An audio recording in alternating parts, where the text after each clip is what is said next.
Now, it has been a hot minute since I've been able to clean up my Dream Blue Velvet tank, and the reason for that is we have babies. Well, they're around here. Like, okay, there's a young one right there. Not too long ago, they were just so itty bitty, kind of like that guy. These guys right here. Oh gosh, we got way tinier ones. We must have just had some recent hatchings. Oh boy. So the reason I have been avoiding cleaning this tank primarily because of its duckweed. Because if you clean up the duckweed, there's a good chance you're probably going to scoop out a bunch of baby scrimperdoolios. So that was an issue for me. I figured, hey, these shrimps are doing a-okay. They're thriving, they're breeding, etc. I was already very low on my stock here. The colony count was at a point where it needed to rebuild at all costs. I accidentally sold a few more than I meant to not too long ago. But it's getting rebuilt just fine. And yeah, the tank's a little messy. It's all the detritus that is collected as a result of my choosing not to mess with the feng shui of everything is stirred up when I use an electric gravel vac to try and get some of this brown muck out of the tank. So, it's obviously going to go away. You give it an hour and it becomes crystal clear water again. That's not a big deal. That being said, keeping a track of what you're scooping up is a big deal. I assumed that the shrimps that I was waiting on were about that size as this little guy right here. But now that I know I have hatchlings, or newly hatched shrimps, I gotta be even more cautious. Now, I did remove a ton of duckweed, but as like many people say, duckweed is, well, kind of the herpes of the aquarium industry. Once you have duckweed in your tank, good luck getting rid of it. There is one creature I know of that will absolutely annihilate every single piece of duckweed you have in your tank, guaranteed. But they would also, in turn, kill my shrimp. And they themselves are more or less shrimp. They're prawns, not true prawns, but the common nomenclature of it is prawn. The Macrobrachium rosenbergi, giant freshwater river prawns I used to keep, I know for a fact, will eat every single piece of duckweed you have. So in theory, if I really wanted to do away with duckweed permanently, I could round up every single Dream Blue Velvet shrimp that I see, put them in a breeder net or something, probably have to be more secure than a breeder net really, and then put even just one or two, honestly just one is probably all you can reasonably accept of those guys. They're extremely territorial, more so than crayfish in my opinion. Although it really depends.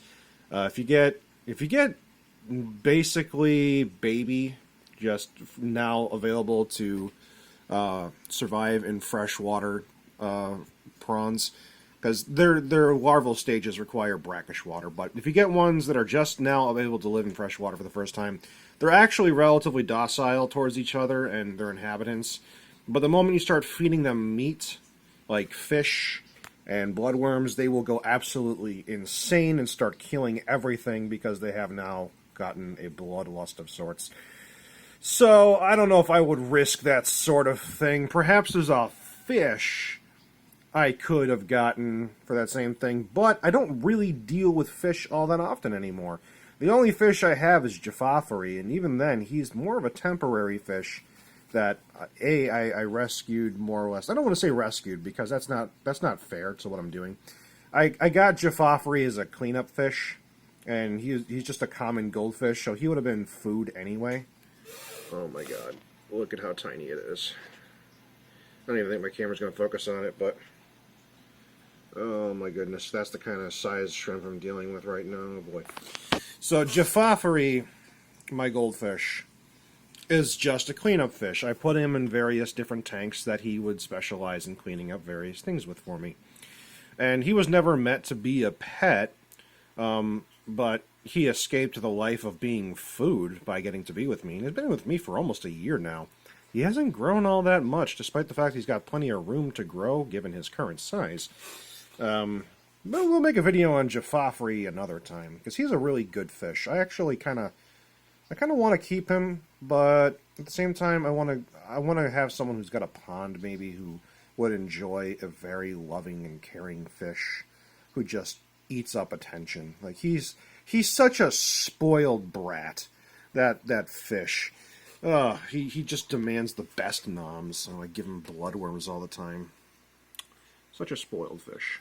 But I've gone off on a rant. So, getting back to the shrimp here, I'm doing a lot of cleaning on a lot of my tanks, trying to spiffy everything up.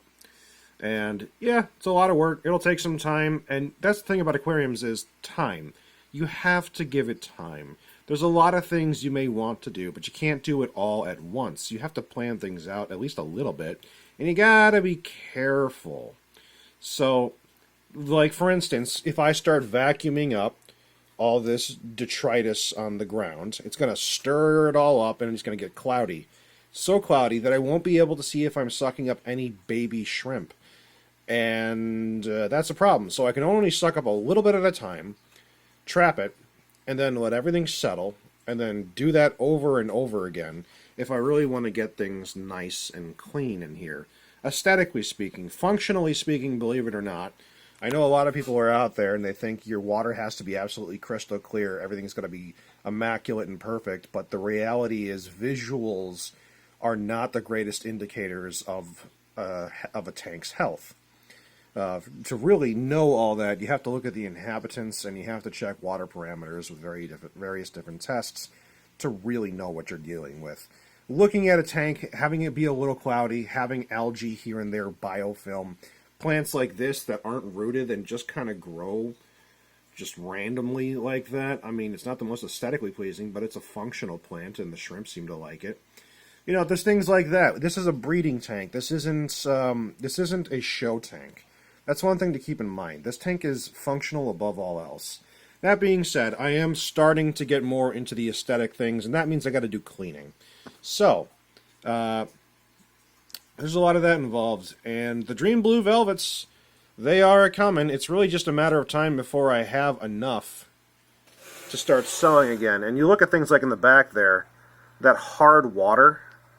Oh, there's another shrimp. Baby shrimp back there. My camera's not going to focus on this. My camera stinks. Need to get a different phone. But hard water deposits like that in the back, that's just a reality of water, you know. Water doesn't just contain H2O.